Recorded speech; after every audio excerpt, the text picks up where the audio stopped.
All right, welcome. We're going to get started, and I just wanted to talk about, just really discuss about fear, because I think it's so important that I think that it doesn't hurt if we talk about fear more than once.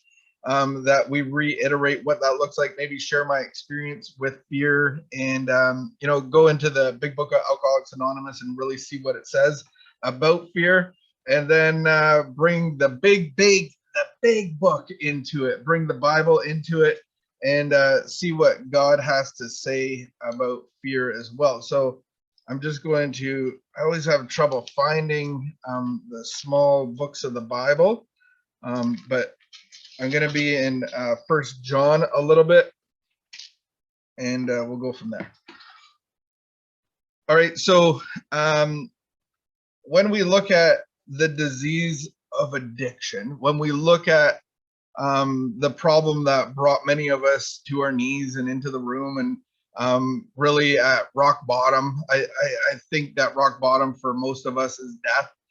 But I think rock bottom is when you put down the shovel and are willing to do something different and get help. We read on page 23 of the big book that the observations would be academic and pointless if our friend never took the first drink. So we're talking about this illness, this disease that takes so many lives. When I put a substance in my body, I have a physical reaction to that, and it produces a craving for more. And whether that's food, whether that's sex, whether that's pornographic material, whether that is alcohol and drugs, there are chemicals released. And so when I put alcohol in my body doesn't break it down like a normal human being would. And the stat says 1 in 10 of us have this problem with alcohol. But what happens is my body's trying to break it down, and so it can't do that effectively. So it actually goes, if we have more of this, it's going to cause us to release more of the enzymes and the things that are going to break it down. So it makes me more thirsty. It's kind of like that kind of thing where it's producing a reaction to get more of it to be able to break it down. So that's what happens is that physical thing starts to take life after the first or second beer, and the fifth beer I'm more thirsty than I was the third beer, and so on and so forth. And so they're saying in our material, it says that's not even a problem if you never put it in your body. So what's the real problem? Why do you keep going back to it when you stop? So basically the problem is, once I start, I can't stop, and then once I stop, I keep on starting again. And it's this horrible cycle that I actually have no power over. And so it says, if that observation, it would be academic and pointless if our friend never took the first drink, thereby setting the terrible cycle in motion. Therefore, the main problem of the alcoholic centers in his mind rather than his body. If you ask him why he started the last bender, the chances are you could offer a million excuses why he started or why we start back. We can all come up. We all have our own stories with that, our own experiences of why we started back again. We can't actually pinpoint why. If we could, then we wouldn't engage in that activity. So here we have this powerless part. Here we have this part that starts in my mind, and where my mind goes, my action goes. And then the real underlying problem is this unmanageability. I have this unmanageability in my spirit, and so I am irritable, restless, and discontent, which drives the mental obsession, which causes me to engage in the physical allergy, if you want to put it that way. So this is a very complex problem with an easy solution. It's not without effort. It's with great effort. It's like God's grace is free, but it requires a ton of effort. And so what does that effort really look like? The effort of really putting me to death, really really understanding of what's these blocks that I have to God and being free of that, giving that over to God for Him to do what you can't do for yourself. So this problem centering in my mind. And when you look at warfare, if you look at, maybe you've seen some stuff recently on the news, and maybe you've seen some, people being captured in other countries, and maybe you've watched a movie or two, just like me, and you've seen where they've captured a spy, where they've captured, maybe a member of parliament or a government official or a high-ranking military operative. And so what they want to do is control the mind of that person to get everything that they know to inform them so that they can have a leg up in the battle, in the war, or over a country. And so it's very important to get mind control of that person. So what they do, from what I've seen in movies, and some of this stuff is illegal to do, especially in our country, in the United States, and they try to get away with what they can.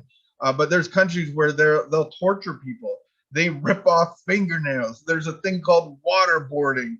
The drips on the forehead there. They keep the strobe lights on for 14 days in a row with screamo music going. They put rats in the room and spiders in the room, and it's like this. They're trying to get in your mind to control your mind. And so what happens if they can get into your mind and into your head, then they can get everything out of it. Then they have control over you, because whatever's controlling your mind can control the rest of you. And so I see movies where like the CIA is like, they are trained never to give the enemy permission to come into their mind. And that's incredible. That's incredible training. And they go through, torturous environments made up from their own people, so that if they ever get captured, they're not going to be prey to the enemy.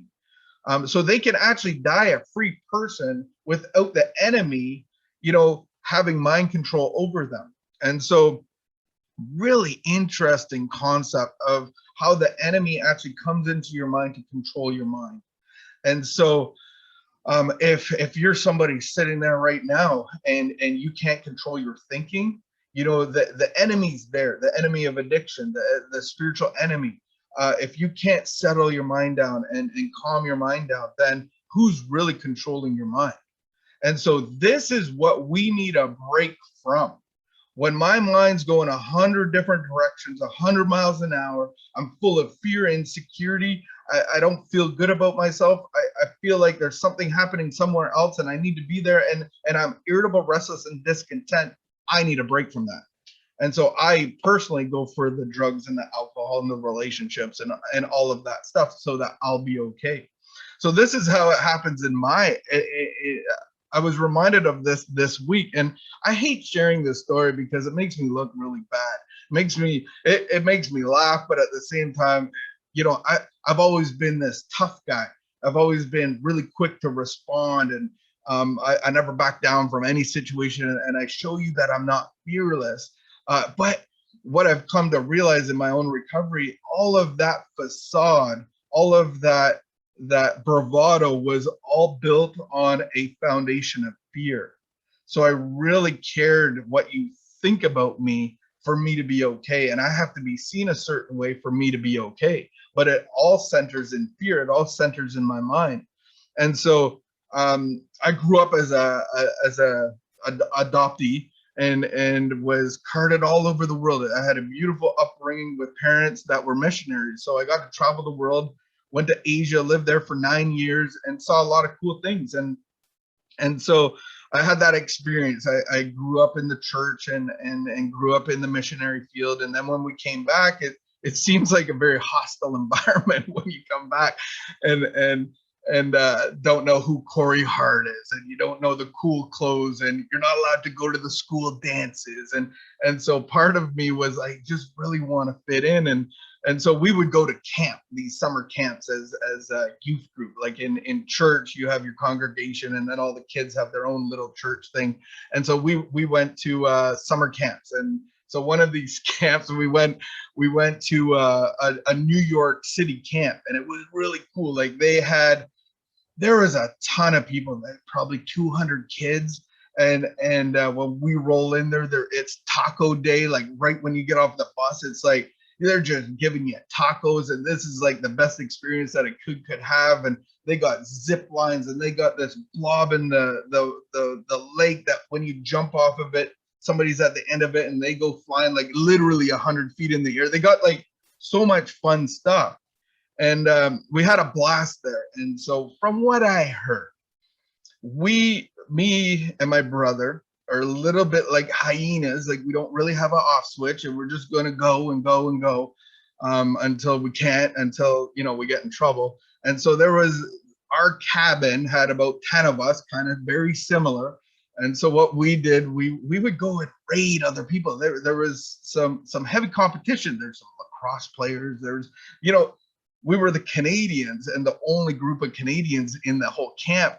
And so we would challenge, at 11 o'clock at night, everybody's supposed to be in bed, and we would go challenge people to pillow fights, like cabin pillow fights. Like we caused chaos.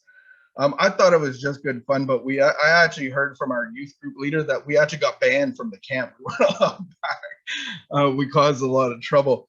And so being that kind of kid, on the bus ride home, and there was probably about 30 of us that went from Ottawa, from our church.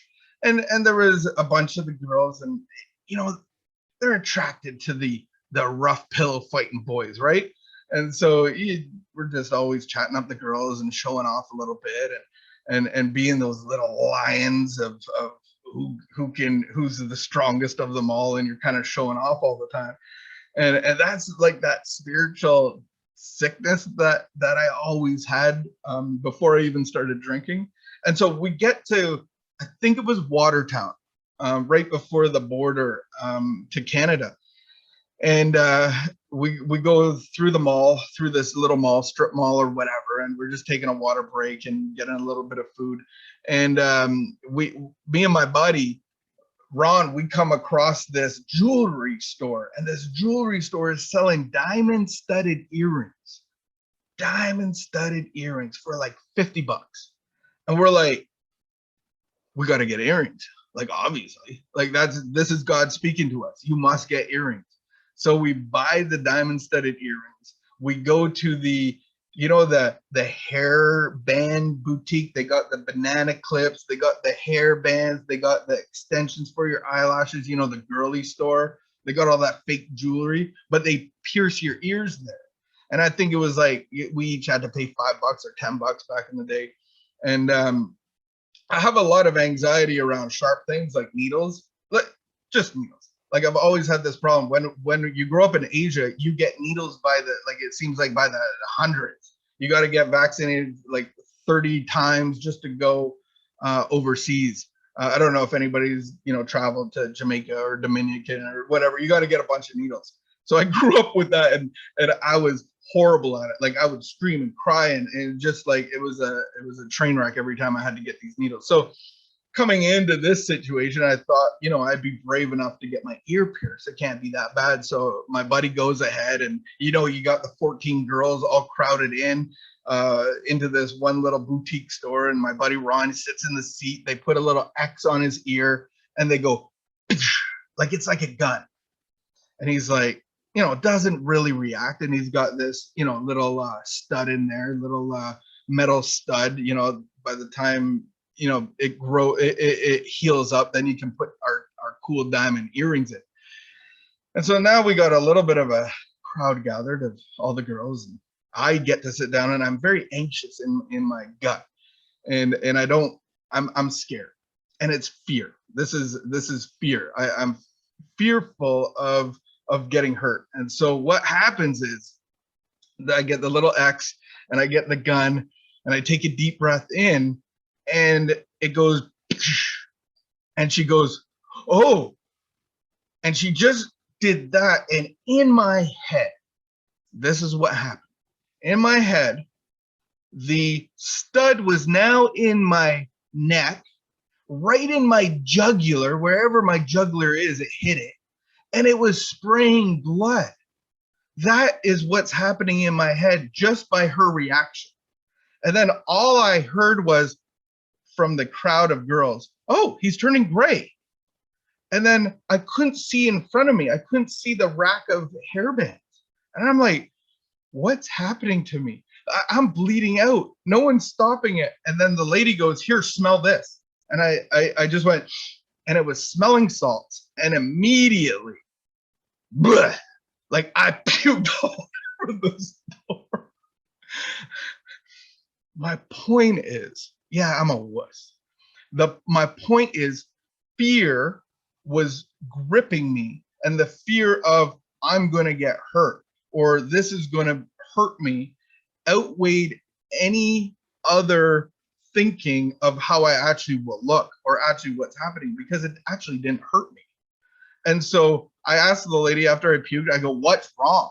And she goes, "Oh, the earring just didn't go through." I'm like, "Oh, wow, that was a lot." I go, "Put it through." She's like, "Oh, I'm done now." I go, "You put it through, like get it through." And so she jammed it through with her hands.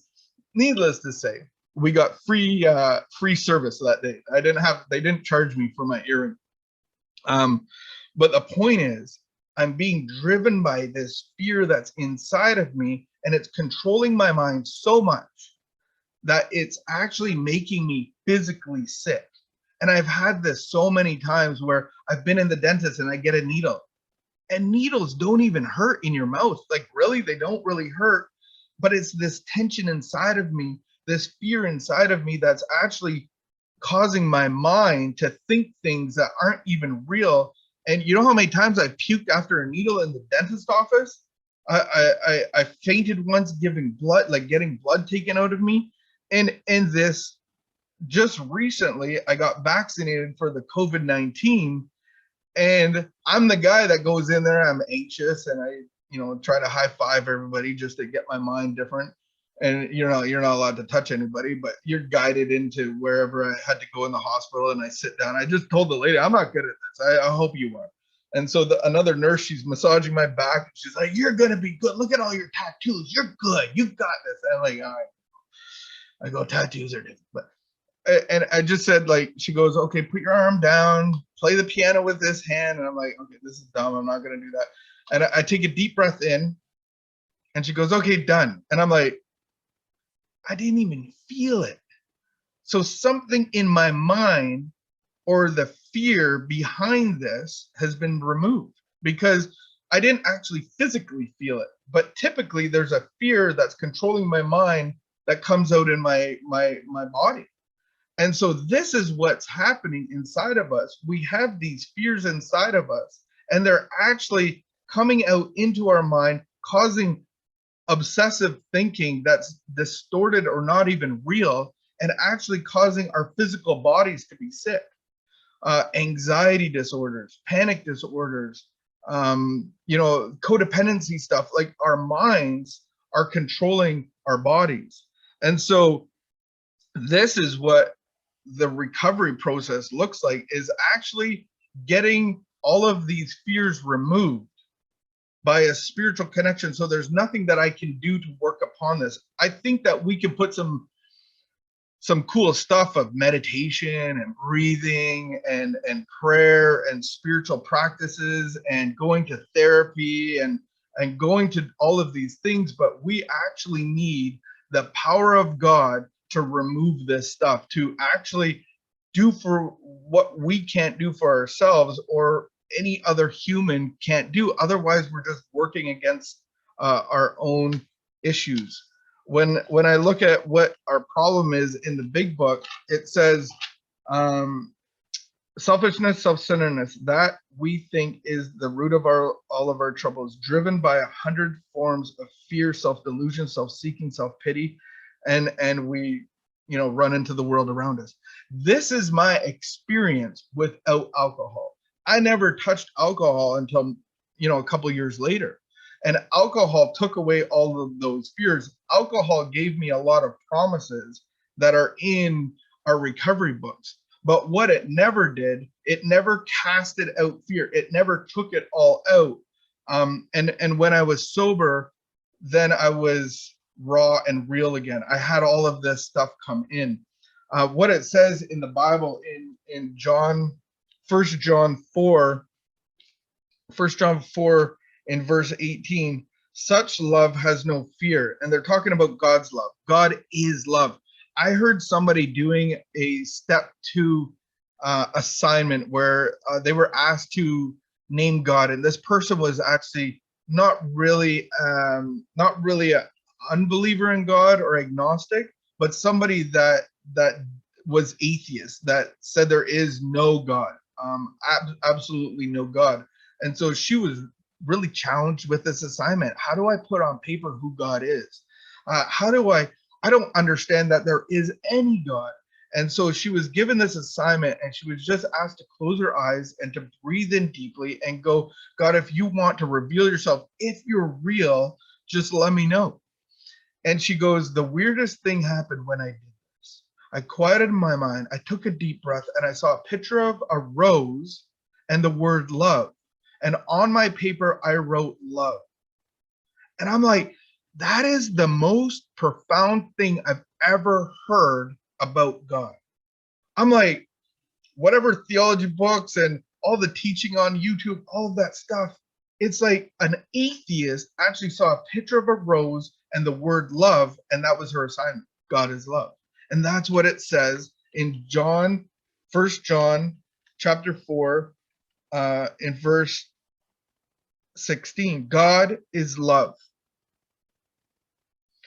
And all who live in love live in God, and God lives in them. What it's saying is that God is love and will come in and change the dynamic of your heart.